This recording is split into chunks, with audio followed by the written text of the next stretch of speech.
ladies. So, yeah, yesterday that definitely was a positive OPK. I even I've already told y'all my sister-in-law is trying to conceive as well. And I sent her a picture of the OPK and I put BFP question mark. And she ended up calling me. She hardly ever calls me on the phone.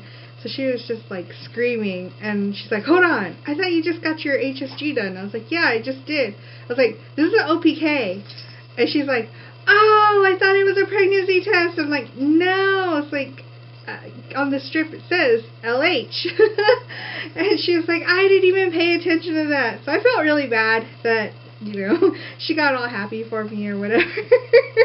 But oops, my bad. I'll have to elaborate next time. But yeah, it was an exciting day, not only for that, but because something else happened. If you follow me on Twitter, you already know. I went to the mailbox after my husband got home. I don't go to the mailbox every day, but something told me I needed to go. I had this in the mail, and it's actually from my insurance.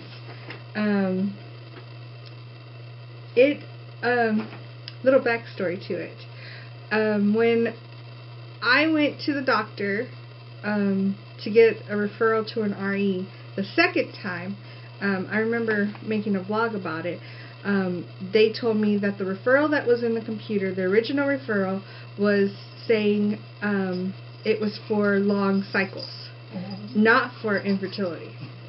So she fixed it in the computer, but she told me it was going to be for the OB, like the one that I'm at. So I was like, okay, so I was very discouraged, and I know I got tons of messages saying that I really need to see an RE, and I need to be with a specialist. And I ended up getting really, really, really stressed out about it, and I couldn't stop thinking about it, and I cried maybe 1 or 2 times. I'm not a very emotional person, so for me to cry, that was it was really weighing on me. I'm like, okay, am I screwed? Why is this happening? Why can't I get a referral? And whatever. Apparently, when she put it in the computer, it did not send me to that OB, and that's what this is saying. It's actually a referral for the Fertility Institute of Virginia. Yay! So, yeah, it's actually for a specialist. It's not the OB. So that makes me really, really happy. I went to their website, and on the initial consultation, they want you to bring in all your BBT charts. They want you to bring in like any information you have, your OPK stuff, and your information on your OPKs. And they, from the looks of it, they'll actually do a sonogram, I think, or ultrasound, one of those. They're gonna be a lot more extensive than what my OB has been doing, which I'm very, very excited about. Sorry, I'm a little out of focus. So, okay. I'm very excited about it. We are leaving next week to go home from Texas. So they open at 9 o'clock. It's now 5:18 in the morning. I'm not a morning person, but I've been up for 2 hours now. My husband, he woke me up this morning at 3 because I had his keys yesterday. I did not put them back where he had them, and as soon as he saw that they weren't there in that spot, he was like, "Mickey, where are my keys?" And I just jumped out of bed because I know that he's usually running a little behind. So I jumped out of bed. So no BBT in this morning, but whatever. So I gave him he found his keys right after he woke me up. They were right next to where I had them, or where he had them. So whatever. He didn't even look for them before he freaked out. So in 4 hours, this place opens up. So I will be calling them, trying to see if I can schedule an appointment for right after when I get back. So I'm really, really excited about that. The only question is what to do as far as the Clomid goes right now. I am going to ask them because, okay, obviously I did get a positive yesterday. This morning it was not a positive. So I'm trying to think. I'm sorry for all the number screw ups on that vlog. I was just really thrown off. Today is cycle day 19. Yesterday was 18. The one that was on the 17th, I thought was a negative. I thought it was a negative, but I don't know. Now it looks like it's a positive. So I don't know if maybe that was the positive and I might have ovulated over the night or whatever. But who knows? It's too late to start thinking about that now, right? I was freaking out. Like, I was like, okay, maybe this really wasn't a positive. So I waited till about 8 o'clock at night, and I took another strip, internet cheapy, and what's it called? A clear blue. And I did confirm. It had the smiley face. I did confirm it. So, yeah. So I felt a lot better that I confirmed it. And, yeah. I guess I'll show you my chart as of yesterday. It doesn't have this morning because, you know, like I said. But, let's see if I can. There you go. You can see my temps are still erratic. They've gotten a lot better than what they were before I started acupuncture and started taking the herbs that she actually makes me herbs. She's a licensed herbologist, so she customizes herbs to me and where I am in my cycle. But like here in my cycle, it's still erratic, still going up and down. But like if you can see here, I never had something like this before. And usually they are more than 0.5 difference. Like my other chart was just craziness. Let me see if I can pull that up. Here's my other chart. But can you see that? Like they are way more erratic than they are this time around.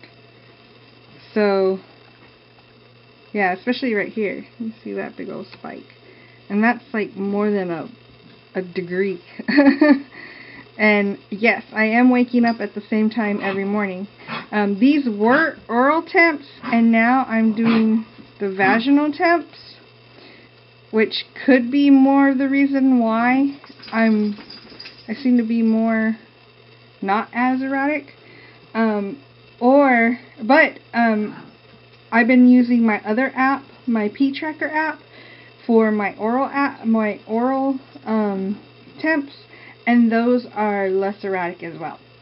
So I'm glad about that. And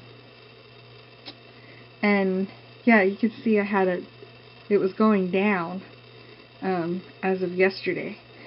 So sucks that I couldn't get my temperature this morning, but you know, I'm not going to stress out about it. We'll see what happens. I am going to, when I call the doctor or call the specialist to make my appointment, I am going to ask them what they think I should do as far as the Clomid goes. If I should wait until after my initial consultation with them to even bother with that. It's only going to cost me $5 for the prescription. So, yeah, but we're going on a trip, so if I don't have to, if I don't have to, then I'm not gonna, you know, pay $5. I'll save that for whatever But the last thing I want to show you is I actually cleaned my office. We've lived here for 5 or 6 months now, and we don't really come upstairs very often.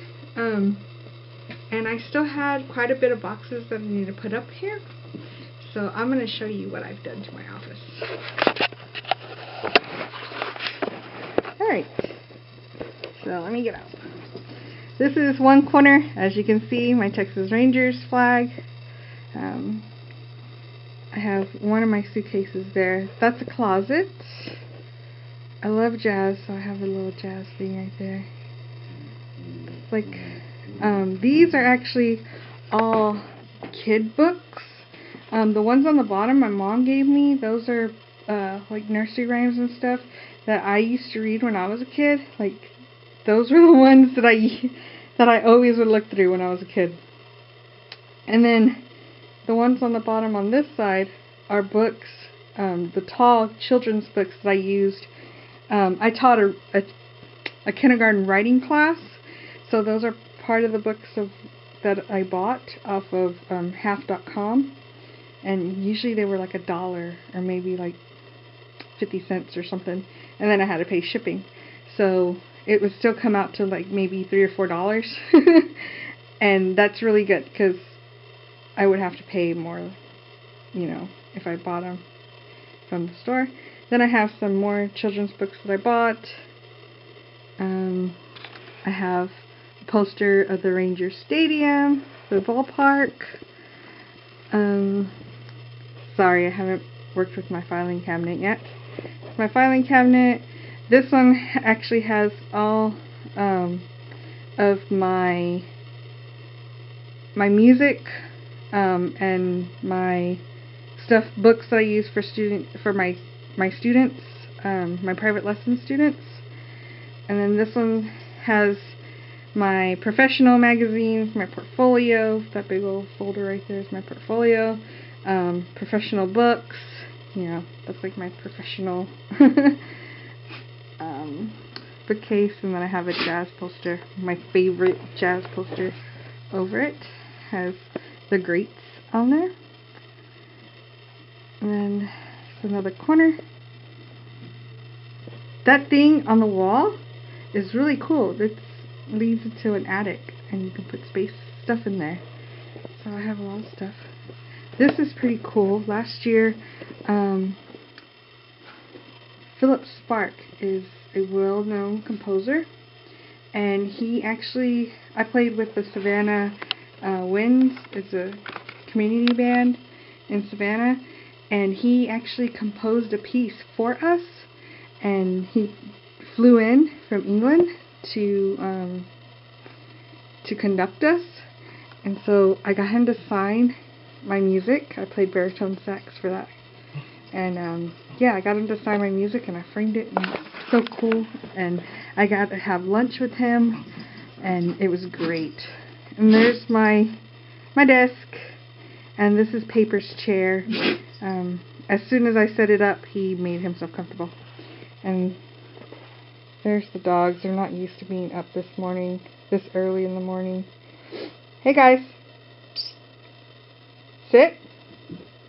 Good boy. Good boy. Zeus is a ham. He really is. He loves attention. And my dog keeps on sneezing, so his allergies are probably acting up. So, yeah, that is it, and I will see you ladies later. I will keep you updated on what's going on as far as the referral goes. I'm very excited. As you can tell, very excited. I feel like it's a step in the right direction, and hopefully it works for us. So, yeah, I will talk to you ladies later. Bye.